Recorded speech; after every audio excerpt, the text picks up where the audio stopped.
Okay, so how do we start the podcast? A scattered dream that's like a far-off memory. A far-off memory that's like a scattered dream. I want to line the pieces up. Yours and mine. Pew! And then the 2000s started. That's how the 2000s started. And that's how we start the 2000s. Yes.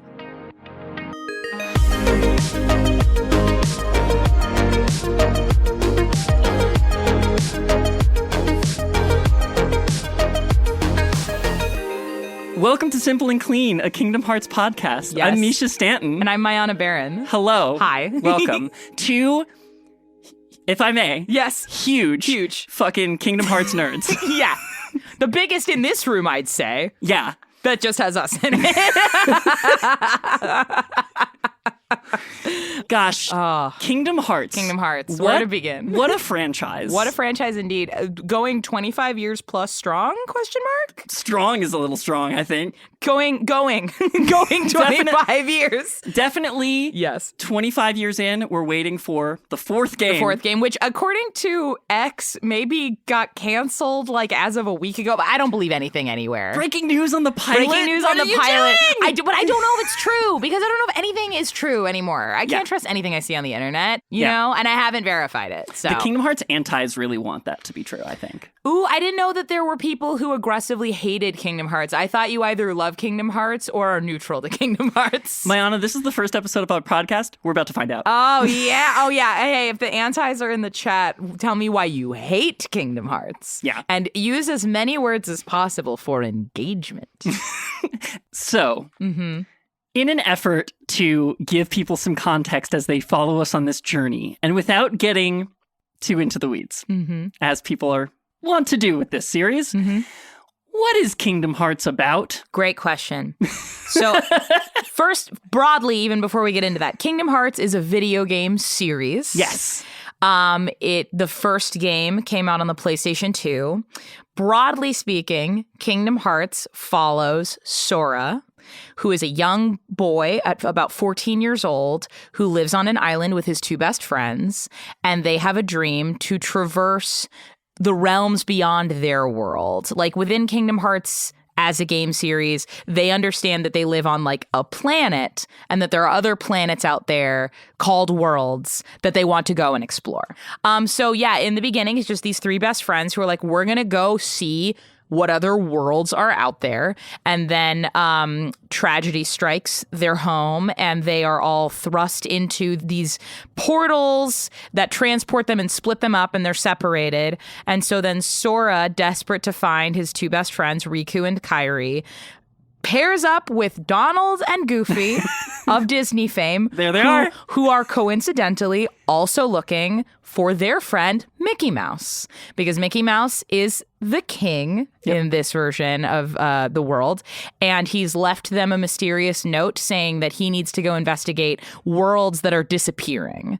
And that there's, forces of darkness coming to take over. And so he's going to go investigate that. And Donald and Goofy have to go and find Mickey.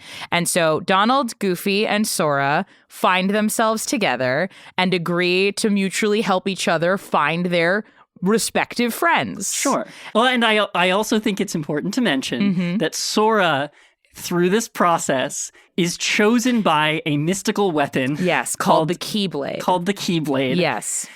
Which looks like a giant key. Yep. That you hold like a sword and you hit people with it. Yep, correct. And it is a weapon of pure light which can fend off or banish darkness. It's also a giant key, so it can lock and unlock things.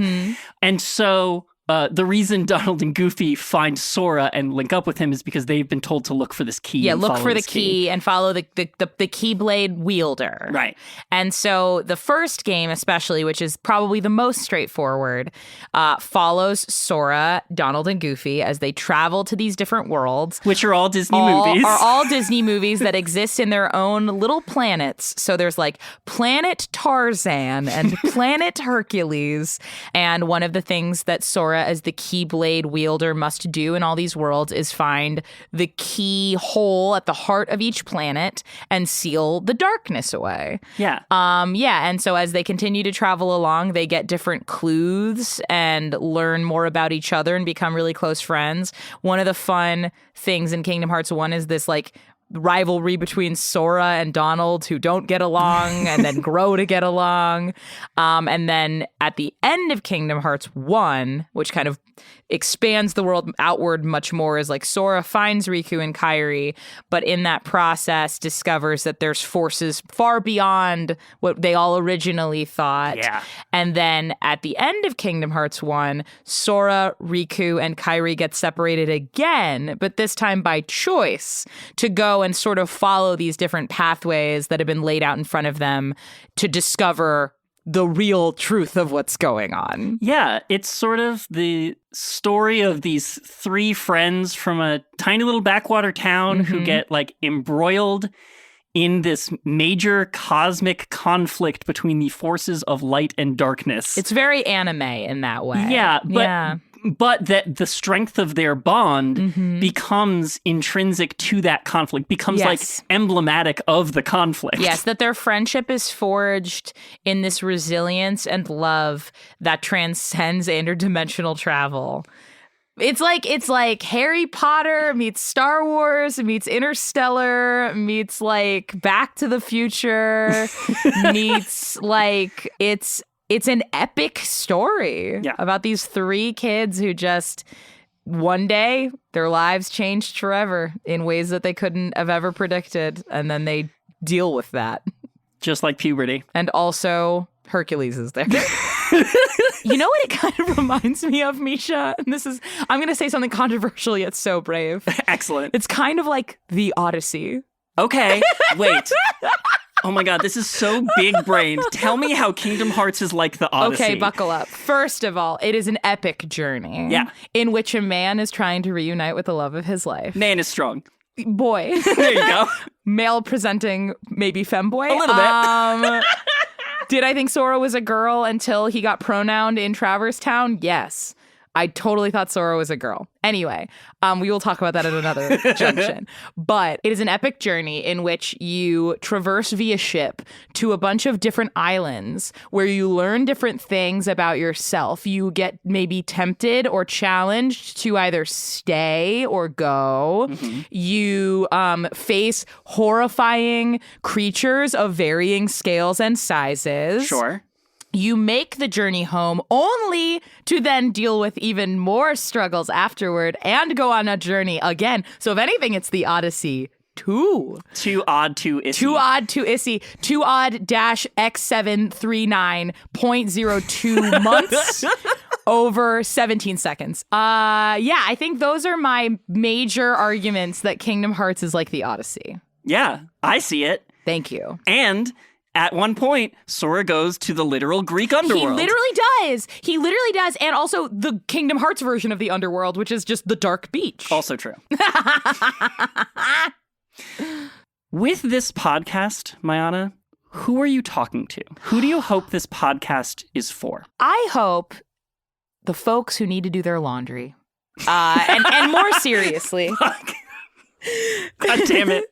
More seriously, I think like some of the podcasts that I really enjoy, I might not know about a topic going in. Most of the time, I don't know what they're talking about when they start talking about it.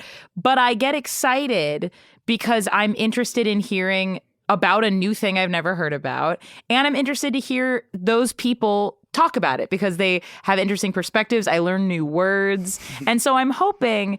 if there's anybody out there who's listening to this right now who didn't know anything about Kingdom Hearts, one, and I pride myself on this, I hope that we can make Kingdom Hearts as an idea accessible. Yes, I think that there's a huge conception of this franchise as impenetrable. Yeah, and I find this in fandoms a lot, and it makes me really frustrated because fandom should be about inviting people in. It should be about welcoming people into the space. It should be about excitedly, oh, you haven't heard about this? Yeah. Oh my God, let me tell you what I love about it. But I think sometimes, and I've run into this a lot, where somebody will be like, oh, what's Doctor Who? And somebody will be like, I couldn't even begin to explain it. And that to me is a failure because you should be so excited. Yeah. And should be able to explain, at least in an accessible way, what Doctor Who is, what Kingdom Hearts is, whatever the thing is that you love. And so for anybody out there who felt like, because I've heard this from people, they're like, people have told me that I wouldn't get Kingdom Hearts, or people would tell me that Kingdom Hearts is too complicated or whatever. Like, no, it's not. It's a video game. It's a video game. It beckons you to play it. It's a video game where a boy has a giant key and he hits things. And Big Shoe. Big Shoe. Big Shoe. Donald Duck is there. Nothing can be complicated if Donald Duck is there. And I will die on this hill. But yeah, I hope that if there's anybody out there who's ever been curious about Kingdom Hearts, I hope that by listening to two sweet little nerds in a pillow fort talk about it, will at least get you interested enough to try it out. And if not, at the very least, you can hear two people who are really excited yap about it while you fold your laundry. Yeah, I hope that the people who find this show are down to just listen to two people who are excited about something talk about it. Yes. I hope that Kingdom Hearts fans find someone else to be excited about the franchise with. I hope people who don't know what Kingdom Hearts is find our enthusiasm infectious. Yes. Is my greatest wish for this. Yes. So like, yeah, I hope that by being excited about this franchise while acknowledging how ridiculous it is. It's insane. It's so silly. And I hope that if there's someone out there who's also listening to this who fell off in the way that maybe you did, I hope this reignites maybe a little passion in your heart. Yes, that it's 2025. It's okay to love the things we love. Absolutely. It's okay to love stupid things. Unashamedly, unapologetically. Unironically. Yeah. Oh my God. Yeah. I mean, hey, if you have the energy to love things ironically, more power to you. I'm too eepy. Too sleepy. I'm too so sleepy. tired. I only have the energy to love things I love unironically. Yeah. So I hope that we find that little community. I'm an adult now, and one thing I've learned after living 20 years as an adult is I really miss that time when I was 14 years old and I had a community that I could just go online and talk about Kingdom Hearts with. Oh my God. Maybe I'm trying to rebuild that a little bit.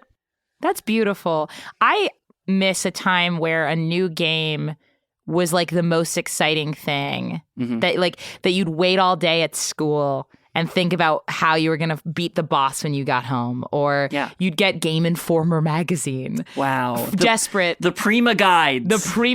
Desperate for the one screenshot of information of what Kingdom Hearts 2 Sora was maybe going to look like. Pretending you might learn Japanese so you could translate a page of Famitsu. Oh, so that you could understand what was happening in the remix side games. Like, yes. So yeah, I hope this finds those folks. Yeah. I hope that our hearts can reach across the darkness and find you. Oh my God. Mayanna. Yes. You're a writer. I sure am. And a gamer. And a game writer sometimes. Yeah. I know. Oh my gosh, that's so true. And a storyteller. Oh, my favorite one. How does Kingdom Hearts fit into that for you? Oh my God. I mean, Kingdom Hearts has been a part of my life since I was probably like 11 years old. And I think what is crazy is as a writer, it is one of the most confounding stories maybe ever told. Famously confounding. But I think what I love about it, and this is the thing that I love about a lot of Square Enix games, is it's like unapologetically what it is. There's something so freeing about a game that, either because of its success or because of the studio that made it, does not feel, I'm sure there's pressure to stay within the constraints of what they feel Kingdom Hearts is, but in the grand scheme of video games and whatever, like, it is such a trailblazer in its unapologetically itselfness. Yeah, I agree. No one's doing it like Kingdom Hearts. No one. And everyone else is probably kind of proud of that. I think so. I imagine so. And yet, I will hold up that there was this crowning moment when Sora was in Smash Brothers. Okay, when Sora got announced in Smash Brothers, where I felt validated in a way that I don't normally feel validated in like the games that I'm a fan of. But there was something about that people wanted Sora in Smash for so long. Yeah. And it felt like one of those things that would never happen because it's like, oh, Kingdom Hearts is too niche or too whatever. The other thing that's been very validating is as I am a woman in my 30s, seeing like Kingdom Hearts Funko Pops at Walmart. Yeah. And like styrofoam Keyblades at Party City. When we were growing up, it was impossible to find any merchandising presents for Kingdom Hearts. That is how the culture didn't want it. No, you had to make it your own. You had to DIY it, or you'd get like the one t-shirt from Hot Topic, which was literally just like the logo decaled on a black t-shirt, and nobody knew what you were talking about. And so like to go from that to Sora is in Smash Brothers. Yeah. Like there are reaction videos of adults our age crying, hyping up that Sora, the spike-haired boy from an island far away, was in the biggest fight game franchise. Like that is... There's a lot to talk about here. Yeah. Is the thing. Kingdom Hearts is a huge franchise, I would say, and huge in a AAA video game landscape where it is very hard to be a weird game where you still get to have merch at Party City. Yeah. That's a crazy intersection. Yes. Yeah. It's enduring in a way that doesn't make any sense. Like, it makes as little sense as the plot of the game. 100%. You know? Oh, my God. Maybe less. Maybe less sense than the plot of the game. Yeah. Although not much more makes less sense than the plot of the Kingdom Hearts games. And we will get into that. We're going to get into it. We're going to try to break it down to its components and see what's there. Yeah. And why it lives. And I mean, it's our first episode, so I do feel like I'm going to end up saying this a lot. Why it lives so deep in our hearts. Yes, deep in our hearts. Yes. Yes. So what was your first exposure to Kingdom Hearts? I think my first exposure to Kingdom Hearts was the Disney Channel short segment, because Disney Channel didn't have commercials. They only had cross promos for other Disney things. Yes. And so when Kingdom Hearts was coming out, they did a big feature about, hey, you guys like Disney. Did you know Video game? Did you know Japanese RPGs exist? But I didn't have a PlayStation. My best friend had a PlayStation, so I would go up to his house and play games on it. But I did not have one in my house at the time. What I did have was a PC. Okay. I had a friend who was very into, like, downloading files from the internet in the early 2000s. Yo-ho, yo-ho. Would you download a car? I would, if I could find the STL file. Speaking of downloading a car, so my first Kingdom Hearts game oh my God. was Kingdom Hearts Chain of Memories emulated on my PC. What controller did you use? Was it mouse or did you use... Keyboard, baby. That's crazy. Kingdom Hearts Chain of Memories was my first emulator game. Wow. It was my first Kingdom Hearts game. Oh my God. And what a choice. Oh, it truly... What a choice indeed. Why? Like, why? I think it's just because I had the file. Because you could. Yeah. I was to be honest, I was also really into sprites and sprite making and sprite comics at the time. The sprites were really good. I was an aspiring sprite comic maker. That's real. I real. used to make like Sonic 3 sprite comics. Incredible. And then Kingdom Hearts Chain of Memories specifically had great sprites. Great sprites. And the portrait sprites were really good and really expressive. And then the like on the map sprites were also really good and really expressive. 100%. And so, because Kingdom Hearts Chain of Memories basically follows the plot of Kingdom Hearts 1, I played through that and didn't feel like I was missing anything. That is hilarious to me. I feel like the only thing I really missed was like really the Sora and Riku scenes in Kingdom Hearts 1. Yeah. They were already in a place at the beginning of Chain of Memories that had me a little confused. And so I did have to go back and be like, okay, who are these guys? Who are these to each other? How did this relationship evolve from like best friends / rivals to where they end up at the end of the first game? Oh my God. Did you read it and was it illuminating to you? Oh yeah, for sure. like that's the core relationship to the first game. Yeah. It really is. It's like, it's really a story of two boys, you know, forgiving each other. I'm already crying. It's powerful. It's a powerful game. Truly, has a franchise ever more been about the power of friendship? Truly. Maybe Final Fantasy, which we will also... That's in here! Wait, I know. So two properties that were about the power of love and friendship. Disney, Final Fantasy. And we're gonna get into it. Before we get there. Okay, tell me about your first Kingdom Hearts exposure. Tell me about your first game. The exact same television ad on the Disney Channel.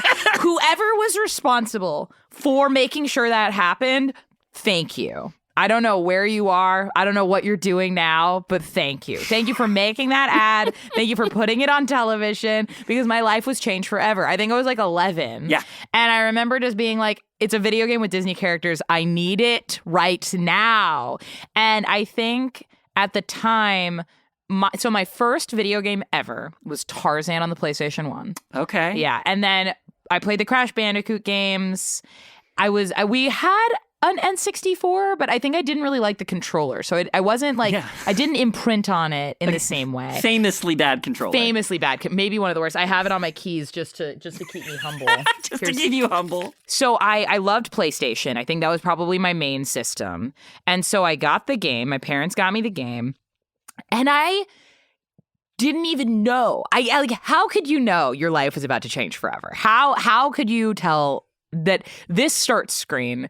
I mean, there was a recent TikTok that went viral, at least on my feed, about like how Dearly Beloved is maybe one of the greatest game themes ever made. I'll throw this on tape in episode 1.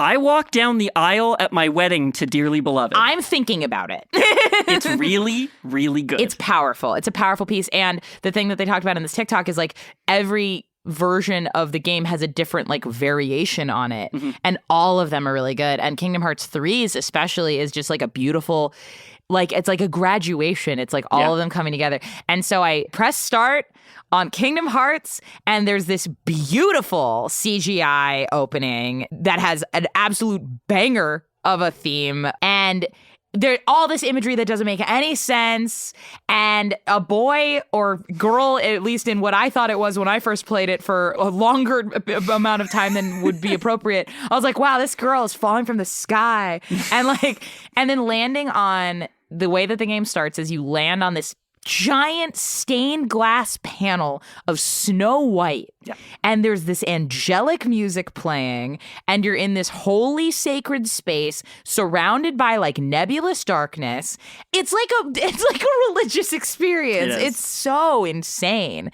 And oh my God. And then you go from the stained glass panel of Snow White to an island, and there are these 3 kids, and you go up to them and they're like, what do you want out of life? What are you most afraid of? And I'm like, what is happening to me? Yeah. My DNA is getting rearranged. And so I'm playing the 1.5 remix edition on PlayStation 5 with my partner right now, and he's never played it. And playing it through Kingdom Hearts 1 or 1.5 again in my whole ass 30s, and just realizing the juxtaposition and frankly, the bravery to have completely dissonant art styles existing in harmony together purely because, like literally because. I think like the thing that's beautiful about Kingdom Hearts is if you ask why, the answer is because. Yeah, well, I mean, famous apocrypha about the series is that it was created because Square Enix and Disney Japan shared an office building together. Shared the building, and they shared an elevator. Right. And so Tetsuya Nomura like just pitched to Disney executive like, hey, I want to do this. And he was like, yeah, sure, why Let's not? talk about it. And I don't know if that's true, but... Well, we will find out at some point when I do my deep dive on Tetsuya Nomura.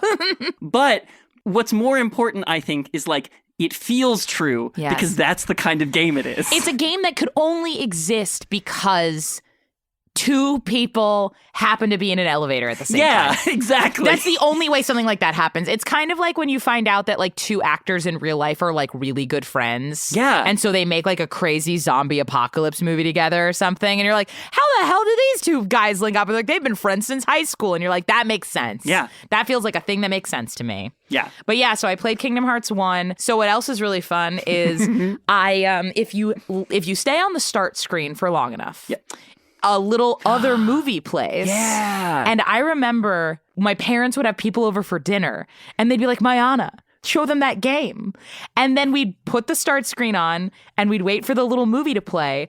And it's like a super cut, almost like a promo video. It's like a trailer for it's the just game like a you're about highlight to play. reel. Yeah, it's just a highlight reel with another banger iteration of like Dearly Beloved or like some other version of I believe it's Simple and Clean. Simple and Clean, yes. Well, and the fact that the game opens with like a dance house remix of Simple and Clean, and then also there's the orchestral version. The orchestral version. That song. It's a rallying cry. Yeah. It swells and it's beautiful. And without fail, because again, it's a really well edited little clip that they made just for the game you're about to play, people would clap. I would show it to family and they'd clap at the end. Wait, that's insane. They'd be like, wow. That's ridiculous. I'm sorry. I know we're here because we love Kingdom Hearts and we're trying to carry that forward into our adulthood where we're professionals who are storytellers. That's insane. It was beautiful. They would be like, oh my God, this is great. I'm like, I know. I was, I think, again, like 11 or 12. So I was newer-ish on my video game journey. I think I started playing games when I was like 4 or 5. And so one of my big things was I had a really hard time finishing games. One, because I didn't want them to be over. And 2, because games are hard. And and games are long for kids. And they're long for kids. Absolutely. So the first time I played through Kingdom Hearts, it took me 4 months. And I remember that being like a big accomplishment for me. And I would go to see family friends or whatever, and I'd tell them that I beat it. It was like cocktail party dinner conversation for me, a 12-year-old. I think it's cool that your family had like kid-themed cocktail parties where the cocktail party discussion was whatever the kid wanted to talk about at the cocktail party. What it really was like we'd all find ourselves at like one of my friends' houses from middle school or whatever, and the grown-ups would be upstairs, and then the kids would be in the basement. But every once in a while, there'd be like a mixing where the parents would come down and check in on the kids and ask what we were all up to.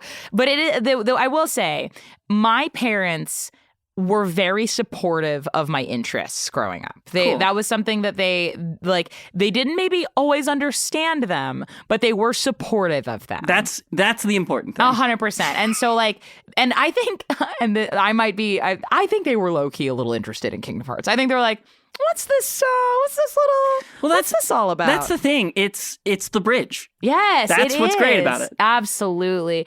And I think that if you were a parent walking in at any point to a scene from at least Kingdom Hearts 1, you'd usually see a Disney character, which is like, oh, neat, Disney character. Yeah. But something goofy silly was probably happening. I think if I was an adult and I didn't know about video games and it was 2002 and I walked down and saw my child playing Kingdom Hearts, I'd be like, oh, you guys have a Disney... Who's that spiky-haired boy? Yeah, who's the boy? Tell me about that. Yeah, who's that boy? Okay, that's nice. Dinner will be at 7, the same time it is every night. Damn. Call me out. It's because Jeopardy was on at 7. So I feel like this entire show is going to be about this, and we've been talking about it for 20 minutes, so forgive us for doing a pilot. Yes, apologies. What do you love about Kingdom Hearts? What actually do you love about it? Man, there's so many things I love about it. I love the music. I love the gameplay. And I would say that I'm probably less... There are some people who I see play Kingdom Hearts in a way that I will never play Kingdom Hearts. You mean with strategy and not just pressing combos, X? Yeah, the combos. And it is kind of a beautiful thing that the game is predominantly for kids, but has a sophistication in the combat if you choose to explore that. Yes. Where you feel like you're almost like orchestrating live music. There is a rhythm to how Sora can move and fight, especially in 2 and 3. Yeah. So I love that. I love the fact that it is this weird intersection between one of the biggest Western property IP brands in the world and one of the biggest IP brands in the East. It is truly a weird marriage of two iconic things that are iconic to the split down the middle. Yeah. And it's like introducing your partner's parents to your parents. It's like, all right, guys, it's time. It's very exciting. We're all going to have dinner together. Go on. Yes, sit down. It's going to be great. Yeah. Yeah. That's sick. Why? What do you love about Kingdom Hearts? I love anything with lore that goes deeper than it should. That's hilarious. I love spending hours on a franchise's wiki and just clicking from page to page. And it never stops with Kingdom Hearts because you play the first game and there's already a lot of original characters and a lot of stuff you haven't heard of and a lot of lore points that mean specific things. Yes. Like a Keyblade is so specific and iconic. And like when Kingdom Hearts talks about hearts, they're not talking about the blood pumping organ. No. They're talking about like a magical concept. Life essence. Yeah. Yes. And so I really loved diving into that and then trying to use that information to predict what would come next. Oh, and yeah. The thing about the Kingdom Hearts franchise is, no, that's wrong. You can't do it. predict anything. You simply can't, because the next game is going to introduce an entire new wiki's worth of that stuff that doesn't really tie back to the previous stuff always. It's like instead of a trilogy of books, it's just like a bunch of books that are all cousin books. Yeah. So I really love, like, a world building, a universe. And the world that Kingdom Hearts has built is about this like epic struggle between the literal force of light and the literal force of darkness. Yes, like biblically accurate darkness and biblically accurate light. And teasing that out into a way where that epic conflict can also happen with Donald Duck. Yes. Yes. Yes. Like, yes. Yeah. And I'll also say, just very briefly, that I was, I wouldn't say I wasn't like a scene kid, but I really wanted to be. A lot of my friends or like the kids at school that I admired were like scene kids, emo kids, goth kids, and they all shopped at Hot Topic. Yeah. And then I came across this game where everybody dressed like that. Yes. And So I you're fell like, in I'm love. living vicariously. It's so funny because I think that there's a world where people would assume that I had an emo kid phase or a scene kid phase. Did you not? No. I was very preppy. Huh. Yeah. Like not a prep in the way that like, that one fanfic about Harry Potter talks about preps, but My Immortal. My Immortal, thank you.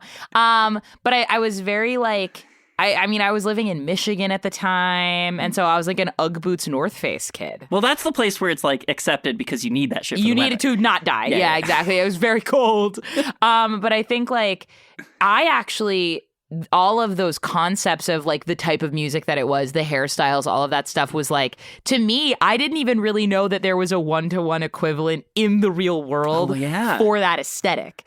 I purely thought of that as like a thing that exists in anime. Right. And that was it. And so like to me that was as much a fantasy as the Disney characters. You stumble across like an alt party and you go, wow, am I in an anime? Yeah, it's truly. I was Alice in Wonderland.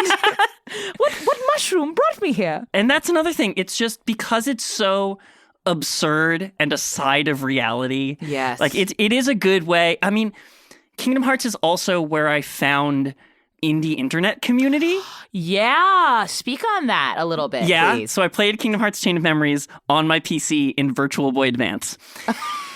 And then Kingdom Hearts 2 came out. And that was, by then I had a PS2. And I think I may have sold all of my other games back to GameStop in order to afford Kingdom Hearts 2 on launch You day. literally synthesized a copy I did. of I Kingdom used Hearts. the synthesis materials.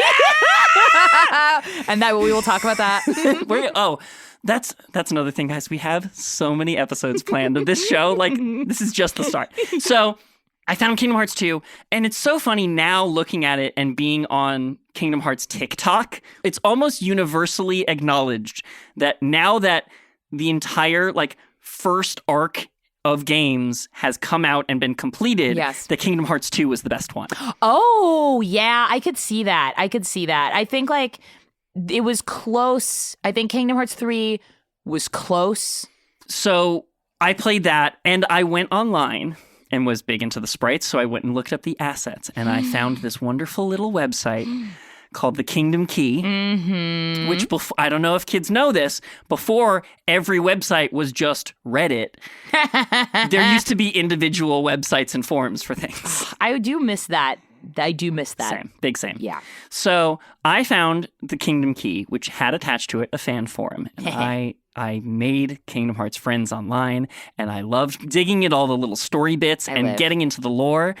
And eventually, this community put me in charge of the Kingdom Hearts 3 speculation and fan theories section of the forum. That's crazy. That's the most out-of-pocket thing I've ever heard of. Because also, I went on Kingdom Key. Did you really? Oh my God. So, and I think I went to the speculation, or I definitely went to at least like the speculative news. Like any piece of Kingdom Hearts news, Right. desperate. So all of my theories were based on the lore that had come before and the secret ending to Kingdom Hearts 2. As we learned, big mistake. Nothing to do with anything. Well, I spent years being like, these knights and this Keyblade graveyard and something's going to happen in Kingdom Hearts 3. And then they announced that it was going to be all about Kingdom Hearts Birth by Sleep. And I was like, what the fuck is that? Yep. I was so mad. You might be thinking, gentle listener, that Kingdom Hearts has 3 games. No. No. It has like 9 games. I think it has like 13 games. I think you're right. If you count the phone games and stuff, yes. I think, so there's 3 quote-unquote mainline games, 1, 2, and 3. And then there's all the other games. And you might think, dear listener, that those other games are just side games that are ancillary. No, they contain key story information. Many important plot details from the time before Kingdom Hearts 1 and the time like in between before Kingdom Hearts 2, in between 2 and 3. Yeah. Hundreds of years in the past.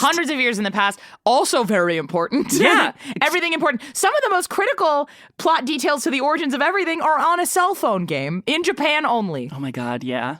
We're gonna talk about that. Yeah. So, but even after the disappointment that was the reveal of Birth by Sleep, and don't get me wrong, the lore of Birth by Sleep, it's a great story. Great game. solid lore. It's good additions to the lore. Yes. But at the time, it wasn't Kingdom Hearts 3, which is devastating. In my heart, I desperately wanted it to be. Yes. But I was already in that forum. I had already made friends. And like that was my first sort of like internet friendship community. I love that. That's beautiful. All because of Kingdom Hearts. And that's why you like, I know that for folks who've never played any of these games, it feels like, why would you have this much to talk about? But it's like, it was a cultural moment for folks like us. I think that it was the type of thing that if you didn't get into it, it's fine. But if you did get into it, it was one of those things that kind of burrows into your brain in a way that like most other things can't. So my little Kingdom Hearts 3 thing is my parents live in Orlando. And so we are near downtown Disney. And when Kingdom Hearts 3 was about to come out, there was a big like launch event at downtown Disney. And with photo stuff and like standees of the characters. And I remember that we were talking to somebody and I was like, I'm like insanely excited for Kingdom Hearts 3. And one of the guys who was like attending the event was like, well, yeah, it's been 14 years since Kingdom Hearts 2. Oh my God. Yeah. And I was like, oh my God, I think you're right. Jesus. And like other games had come out between 2 and 3. But okay, I'd like, just gentle listener, listen to this. Imagine for a moment, everyone's watching Severance right now. Sure. I watched Severance season 1 when it first came out. Mm-hmm. And then I had to wait 3 years or something for season 2.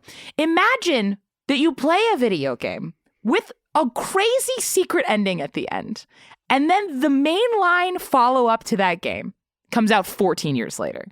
That's a level of devotion unmatched, which also is like the Odyssey, if you think about it. Yeah. So true, bestie. So by the time that Kingdom Hearts 3 came out in... Because it was before the pandemic. I remember that. So it must have been 2019. It was 2019. Mm-hmm. By that time, I had gone from being a teenager that was spending time on the fan forums. Goofing off from class on the fan forums. Moderating the fan theories. Okay. Yes. But you were. I was. Leave me alone. Iconic. I think it's great.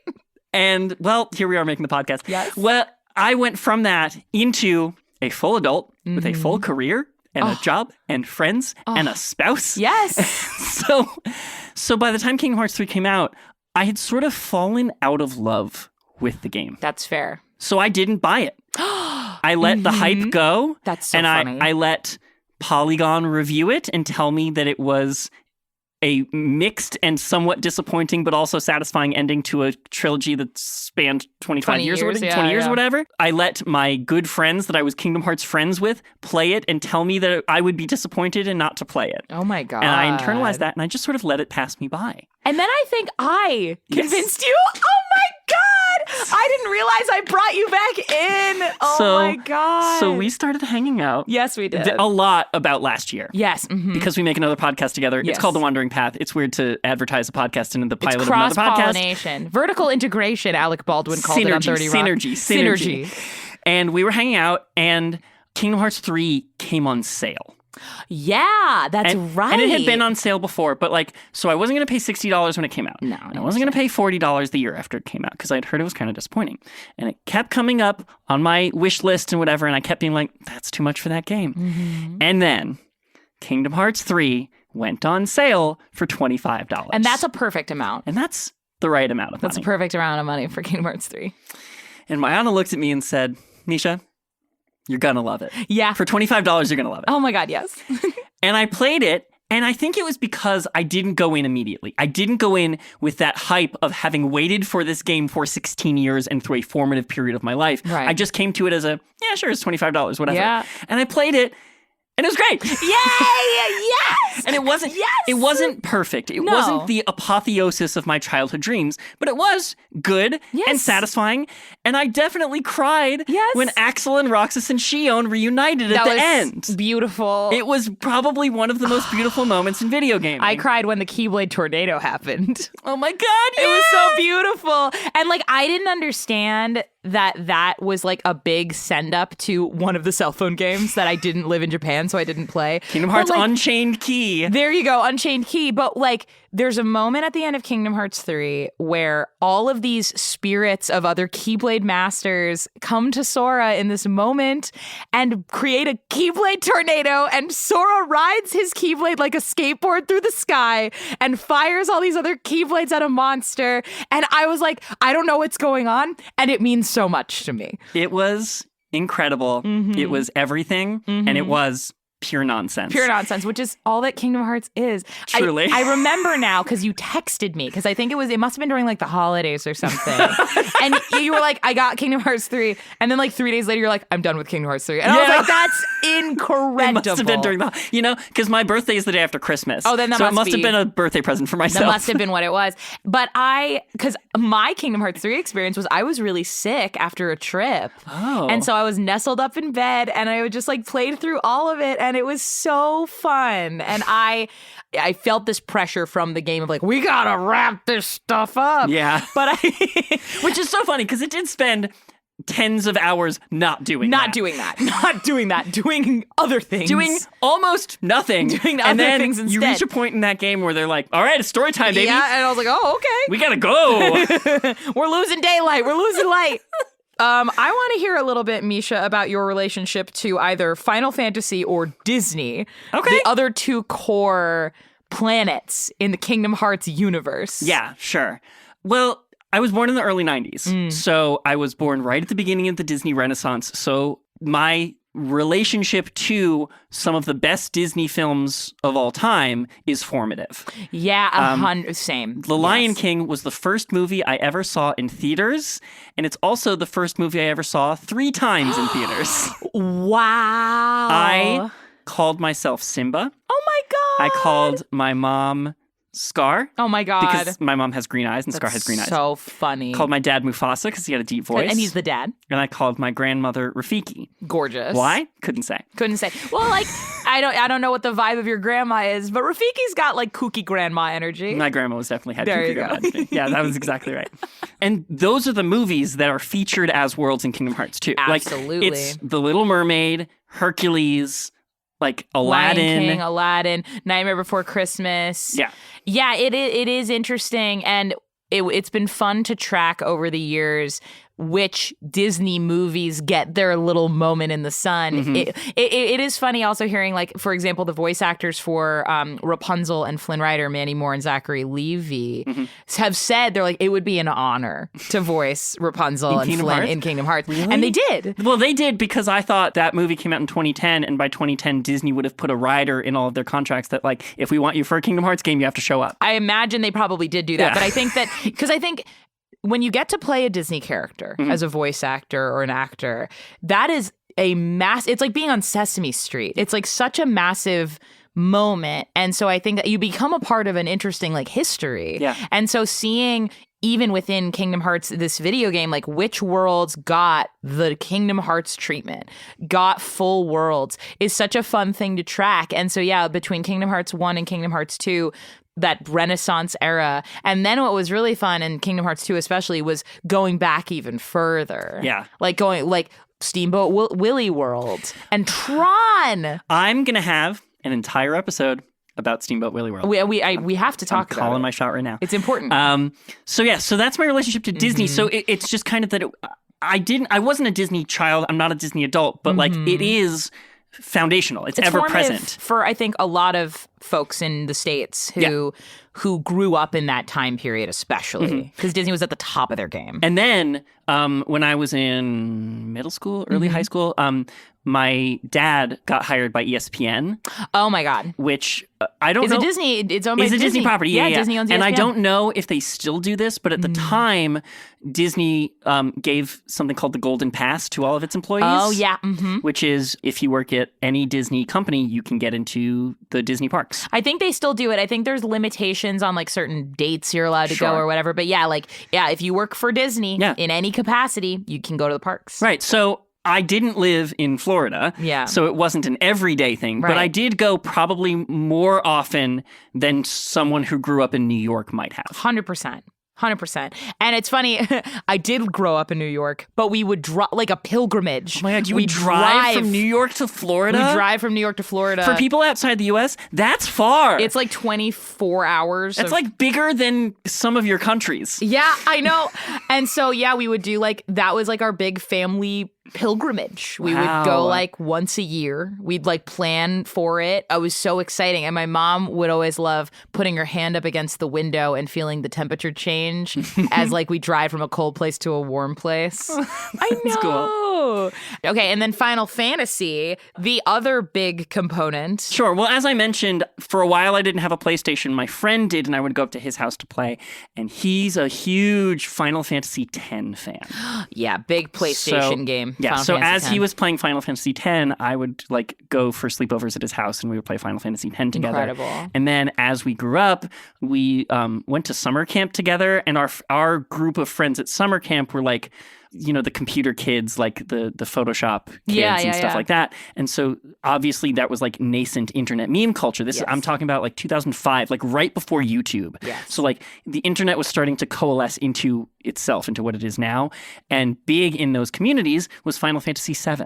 Yeah. So I started hearing, I was like, oh, I know Final Fantasy. Is that a different one? And I started learning about it from there. Yes. So I at this point, I've played a lot of them. I played 10, 7, 8, 12, a little bit of 15, Crystal Chronicles, I love Tactics. Crystal Chronicles. Oh my God. Some of 10-2, which I know we've talked about. Yeah. I played a little bit of 6, a little bit of 5, just enough to realize that, like, 5's not good. Yeah.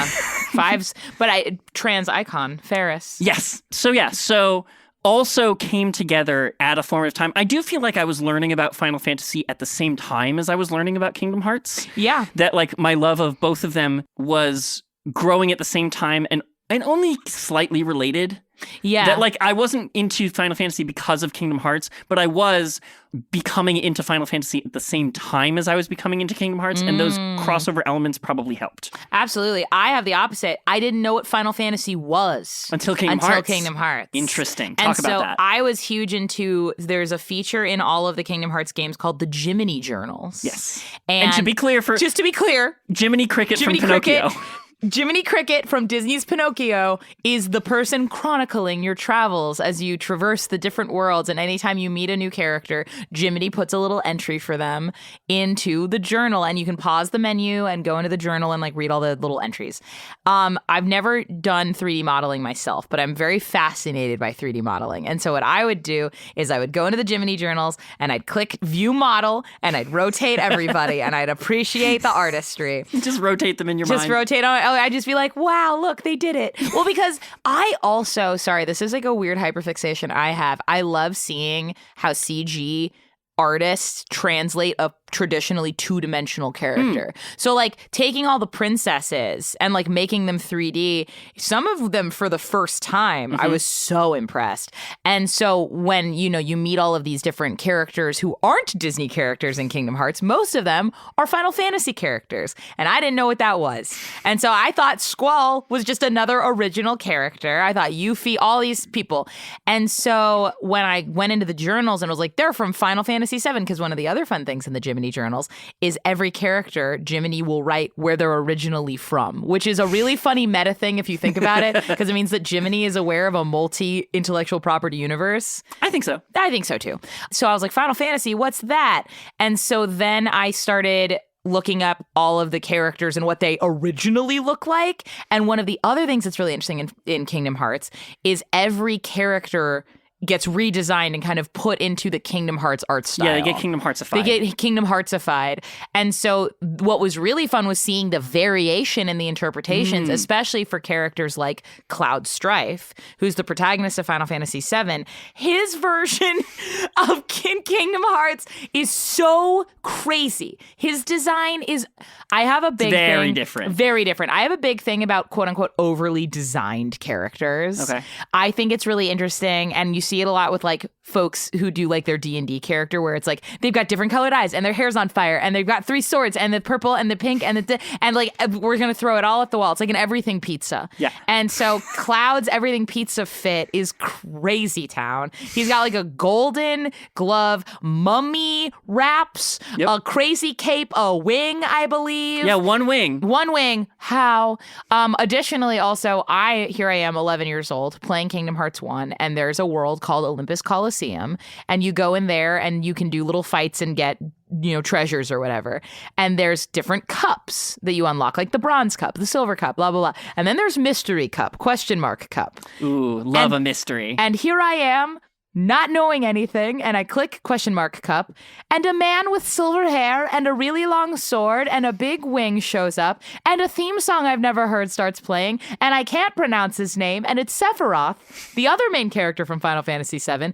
And I was like, I feel like this is important. I feel like this is something. I don't know why.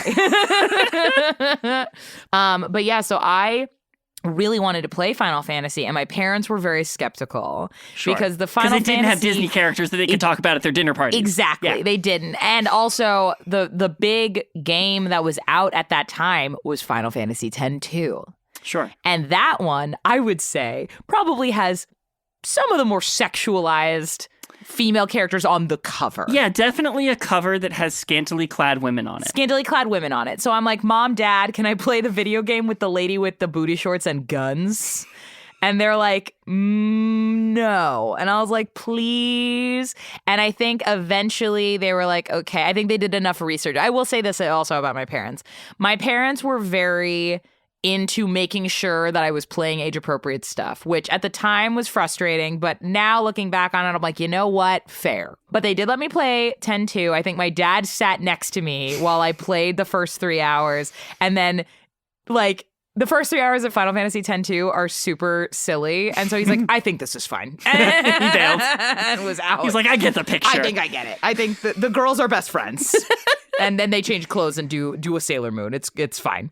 But yeah, so that was my Final Fantasy time. Okay. And Disney-wise, I was a huge Disney Parks kid. We did the pilgrimage. And also Golden Age, like obsessed with Little Mermaid, obsessed with Mulan, obsessed with all of those. And so the other thing about I'm the oldest of 3 and we're all pretty close in age. And so I was just a little bit further on my like reflexes journey. Right. And so my brother and sister were like watching me play it and we would take turns sometimes. And so I had a captive audience for this crazy game. And so we'd all speculate about what the plot was and we'd get so excited when a new Disney character would show up. And yeah, it's such an accomplishment. So many things going right. For something. I mean, like every movie is a miracle. I've heard that said. Yeah. And Kingdom Hearts, in a lot of ways, every video game is a miracle, but Kingdom Hearts is a very specific kind of miracle. Yes. Well, tactfully put. Yes. Okay. So this is just our first episode. We have a ton to talk about. Yes. Without going too far into any particular one just yet, what are 5 things that you're excited to talk about on the show? Oh my God. I'm very excited to talk about what a Keyblade is. Okay. Because I think I don't have firm beliefs about what a Keyblade is. Interesting. And I think you do. I super do. Yeah. I super duper do. I love and I also am very excited to talk about I love the different looks of the Keyblades. Yeah. I was somebody who was a huge sucker for 3D modeling, all of the unique designs, obsessed. Oh, yeah. I'm very excited to talk about women's representation in Kingdom Hearts because it is a doozy. There sure are also women There stuff. do be some women. I was telling Mischa because they didn't believe me. I was like, if you want to be technical, there's about only 3 women in the entirety of Kingdom Hearts. And we will explain why at some point. I'm excited to talk about what a Princess of Heart is. Yeah. Because you would assume that a Princess of Heart is a Disney princess. Oh, no. Oh, no, because there are some characters that are Disney princesses, but they are not princesses of heart. The Princesses of Heart are a very important feature, specifically more so in the first Kingdom Hearts game. And by Kingdom Hearts 3, they were like, oh, yeah, shit, we forgot about those. Fuck. But what I was a huge sucker for was like hearing about all of these princesses that were already missing. Mm-hmm. And then when you find all of them, it is such a crazy moment. I felt like I was a boy becoming a man. It genuinely did feel like this is an epic hero milestone. Like I found the princesses and it's not as simple as I thought it was going to be. I'm excited to talk about Sora. Truly one of the boys of all time. One of the boys of all time. And we will discuss, I think, as we just talk about Sora, male protagonists in video games have a very specific realm that they exist in. Sure. And I think talking about Sora in the context of that conversation will be very fun. So yeah, I agree. I'm really excited about that. I think that was 4. 5, I'm excited to dive a little bit more into generally the plot of each game, but also I do want to talk more about your thoughts about do you think Kingdom Hearts 2 is the best Kingdom Hearts game? Interesting. Yeah. Well, because there's only 13 games and we have to keep this podcast going, we'll use the recap mode sparingly. Absolutely. But I mean, we can't not get there. We have to. We have to, because I will say that they are, in their silly, dumb, bad ways, still important to discuss the general plot beats of each one. Yeah. You do need to know what is going on. And we'll do our best to help you understand it and see if we understand it ourselves. Yeah. What are you excited to talk about on the podcast? Great. I'm excited to talk about Organization 13. Oh my God. The most organization of all time. Yeah. Just like the way that they're motivated, the way that their motivations were told to them by someone else, and that might have been a lie, that they were sort of created to be someone else or to be nothing at all, but they can't help but be people. Yes. Also, how do they get up in those chairs? How do they get up in those chairs? They're really high up in so the sky. tall. But also iconic. Yeah, for sure. I'm very excited to talk about the realms of light and darkness. Yes. How they're constructed, how getting between them works. Just the cosmology of it is fascinating. Because it does depend on a giant stained glass door deciding to appear. And pop off.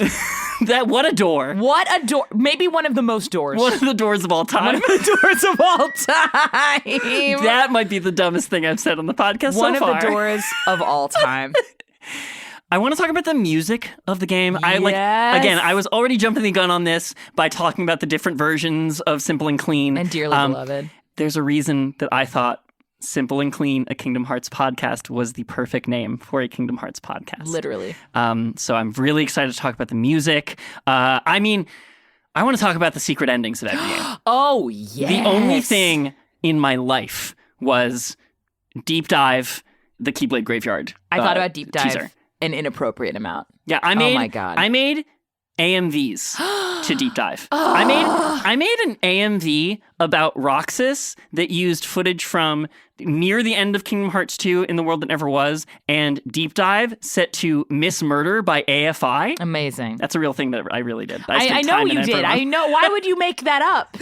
You're not a liar. For the clout on my Kingdom Hearts podcast. There's no clout on the Kingdom Hearts podcast. Clout strife. Clout. There is clout strife on the Kingdom Hearts podcast.